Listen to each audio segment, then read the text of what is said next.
Senator, good to see you. Thank you so much for being here. You just heard what your colleague said. Now you're talking about the end of July. What's the timeline, sir? Well, Maria, without any question, the Senate is supposed to be the ones with the wisdom and the ones that maybe slow things down just a little bit, but they try to really get it right. And we're very respectful of the House and everything. I know they're doing the work, and it's it's tough stuff. I mean, that's all there is to it. When you're trying to absolutely craft one beautiful bill, and we all want to do that for President Trump, it's tough stuff. And so, but the Senate, I think, will be methodical, but the Senate will get it right, and it'll take some extra time. But if it does that, so what? We'll get it done on time. No, it's absolutely tough stuff. You've got a lot of things that you've got to thread the needle here, from the SALT deduction cap lifting to the X date, meaning the date that the government runs out of money, and raising the debt ceiling before that. You've expressed strong support for the Overtime Wages Tax Relief Act. Where are you in terms of the debate over these tax cuts for the lower earners, and this debate on whether or not you need to raise taxes for the highest earners to pay for it? Well, we need permanency, do we not? I mean, that's all there is to it. We don't need a tax hike for everybody. And as far as the overtime, if I could just touch just a second on that, Maria, these people are the very people that make the engine run. They're the people that step up all the time and say, I'll do the extra shift. They're the people that absolutely we should be rewarding in every way. Why take more of their money? Absolutely let them fulfill the American dream in every way. That's what we should be doing. There's all kinds of different variations that are going on right now, and it's complex and everything, but we'll get there. Well, look, when are you expecting the Treasury to put the X date before the congressional August recess? Are we going to know that by the end of July? Well, I'm probably, I'm a junior guy, that's for sure, but I'm a business guy. And I just believe that I believe that we'll have that without any question when we need it, and that won't hold the show up, know. But like I said, Maria, there's so many different moving parts here and everything, and we still got a ways to go. And let's just slow down. We don't have to run through the halls with our hair on fire. The Democrats can be absolutely, just a little bit, way over the top in my book.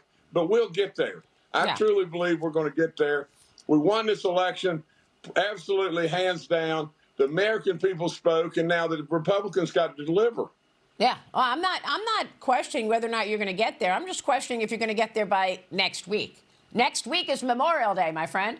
And I know you're still working to unify on Medicaid reform. The House Energy and Commerce Committee advanced legislation Wednesday. It contains the cuts to the Medicaid and health care provisions. House Minority Leader Hakeem Jeffries, however, is sounding off on this as well. Here's Hakeem Jeffries yesterday. Watch this. The one big ugly bill will hurt the American people, take away health care, strip away nutritional assistance from everyday Americans, literally rip food out of the mouths of children, seniors, and veterans. Republicans own anything that happens because they've chosen to go down this road of reconciliation to cut Democrats out of the legislative process. Senator, there's nothing quite like politics. He's calling it an ugly bill, and, he said, rip the food out of children's. People will die, Senator. Yeah, Maria, listen, I would just put my hands on my head and just think, what on earth are these people? Where are they coming from? Yeah. I mean, when it really boils right down to it, I can't fathom. I'm a business guy, Maria. I can never fathom the response of the Democrats. What is happening here with Medicaid? In my state, we've got a lot of folks that really depend on Medicaid, but we got good folks. We don't have illegals. We don't have all the abuse and everything. And to absolutely clean it up and make it right for those that are deserving, should we not be doing that? Should we not be trying to save money where we can? I mean, we just can't have everybody on Medicaid just for the sake, yay. I mean, if you're not deserving, you shouldn't be there. Let me get your take on the stablecoin legislation, because Wyoming Senator Cynthia Loomis said yesterday there is an agreement on the final language in the Senate for the stablecoin, but I'm not sure if there is trouble here. It's expected to reach the Senate floor next week. I know you support the Bitcoin Strategic Reserve, Senator. Is the stablecoin legislation in trouble? I'm going to have to depend on Cindy. I mean, Cindy Lummis is she is the superstar in my book in every way. I mean, she really knows what she's doing, and if she's telling you we're okay, I'm of course I talk to her all the time and everything. Well, are you going to have the same boundaries? Are you going to have the same boundaries between stablecoin issuance and commerce that exist for the banks? Is this an issue? The boundaries that exist for the banks, will it be the same when you look at stablecoin and commerce? I think so. I think so. At the end of the day, but I don't want to get out over my skis and everything.